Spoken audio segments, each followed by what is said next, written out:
नमः शिवाय। शिव जी सदा सहाय। ओम नमः शिवाय। गुरु जी सदा सहाय। रुद्र संहिता के सती खंड का 40वां अध्याय। देवताओं सहित ब्रह्मा का विष्णु लोक में जाकर अपना दुख निवेदन करना। श्री विष्णु का उन्हें शिव से क्षमा मांगने की अनुमति दे उनके साथ ले कैलाश पर जाना तथा भगवान शिव से मिलना। नारद जी ने कहा, विधाते महाप्राज्ञ, आप शिव तत्व का साक्षात्कार कराने वाले हैं।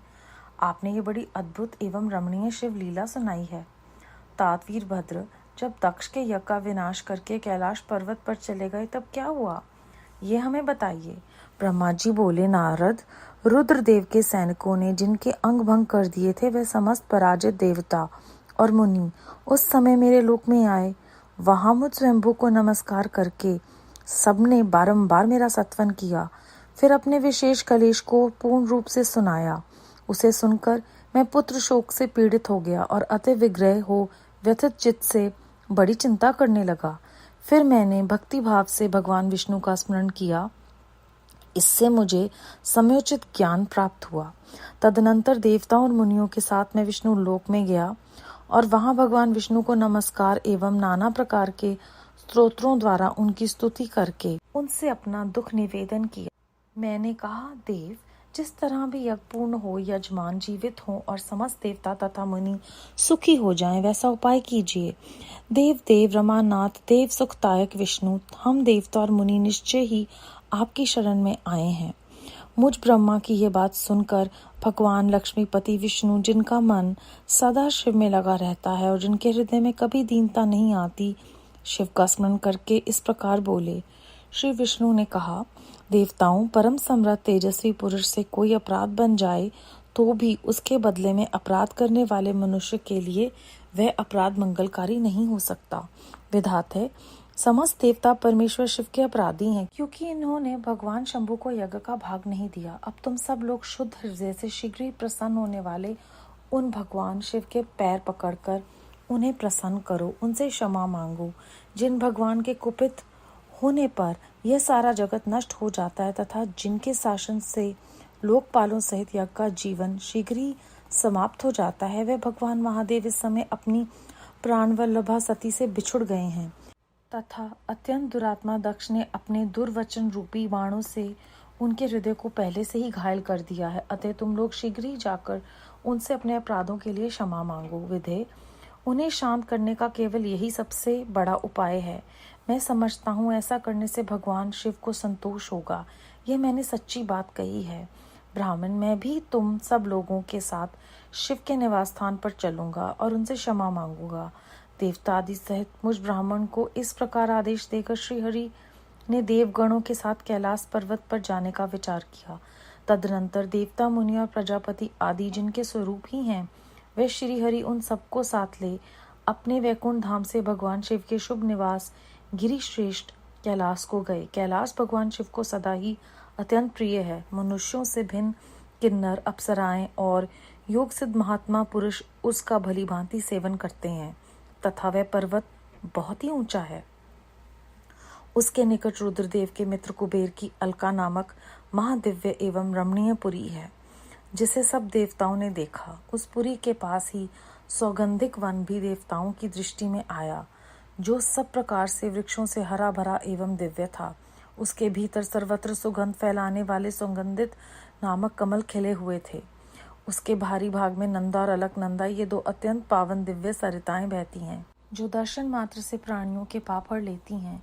यक्षराज कुबेर की अलकापुरी और सुगंधित वन को पीछे छोड़कर आगे बढ़ते हुए देवताओं ने थोड़ी ही दूर शिवजी के वट वृक्ष को देखा। उसने चारों ओर अपनी अवचल छाया फैलाए रखी थी।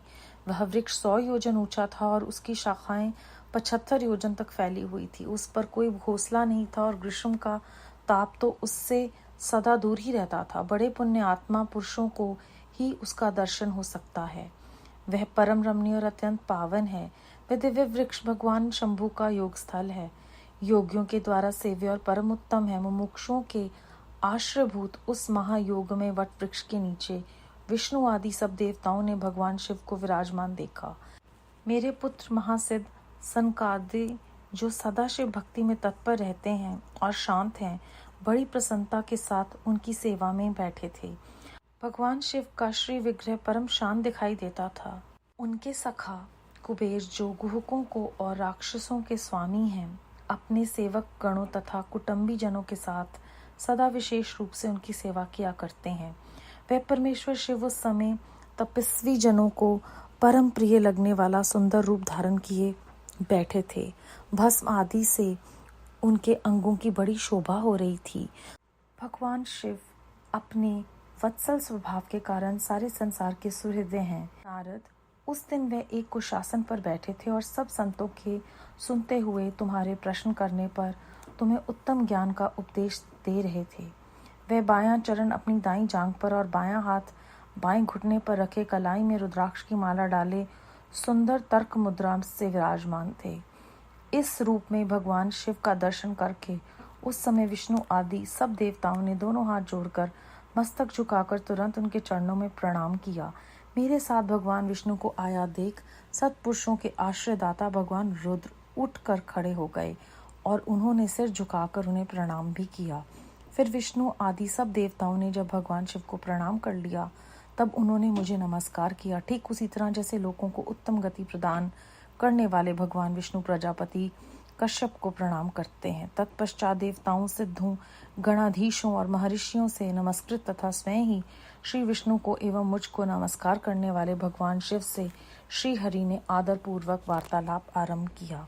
अध्याय 40 समाप्त। इस अध्याय में हमने जाना कि जब हमें कुछ समझ नहीं आता तब हमें केवल भगवान का नाम ही लेना एकमात्र विकल्प है, क्योंकि जब हम उनका ध्यान करते हैं तो वो खुद ही हमें हमारी चित्त में आकर समयोचित ज्ञान प्राप्त कराते हैं, जैसे ब्रह्मा जी को करवाया।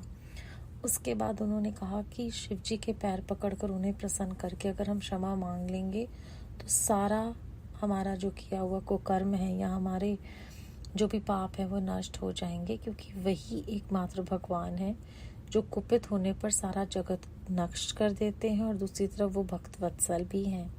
समस्त देवता ब्रह्मा जी के साथ कैलाश पर जाने का निर्णय लेते हैं, क्योंकि कैलाश उन्हें अत्यंत प्रिय है।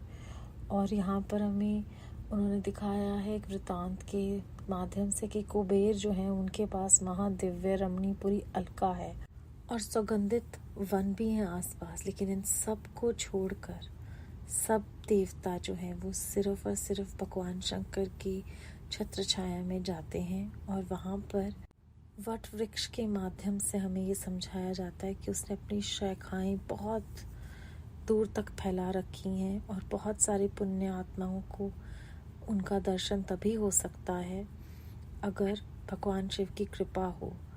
और कहते हैं कि उस पर कोई घोंसला नहीं था और ऐसा लग ही नहीं रहा था कि गर्मी की रुत है। वहाँ पर बहुत शांति और बहुत ही शीतलता महसूस होती थी, क्योंकि वहाँ पर शिव जी भगवान परम शांत में दिख रहे थे और कुबेर सब कुछ छोड़ छाड़ कर परमात्मा की जो सेवा है उसमें वहाँ लगे हुए थे। और इस सब से हमें ये समझ में आता है कि हर लोक को उत्तम गति प्रदान करने वाले भगवान विष्णु, प्रजापति, कश्यप सभी देवताओं, गंधर्वों ने नमस्कार किया और वहाँ क्षमा मांगने गए। लेकिन उससे उपरांत भगवान होते हुए भी हमें जो निम्रता का पाठ पढ़ाया गया है इस पठन में, वो है कि समस्त सत्पुरुषों के आश्रयदाता भगवान रुद्र खड़े होकर उन्होंने विष्णु जी और ब्रह्मा जी का सत्कार किया, उन्हें प्रणाम किया।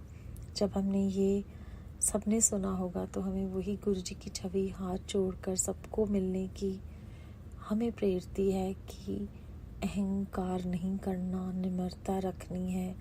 और वही इस अध्याय में हमें फिर से समझने के लिए स्वयं उदाहरण देते हैं परमात्मा, क्योंकि हम मूर्ख हैं, बिना किसी बात का अहंकार करते हैं, लेकिन नम्रता किस तरह से बड़ों का सत्कार करना है उसका उदाहरण अपने आचरण से परमात्मा स्वयं दे रहे हैं और हमें समझाने की कोशिश कर रहे हैं कि हमें अपना जीवन कैसे जीना है। बेअंत बेअंत शुक्राना गुरु जी महाराज, हमारा प्रतिदिन मार्गदर्शन के लिए अनंतम अनंतम शुक्राना गुरु जी महाराज।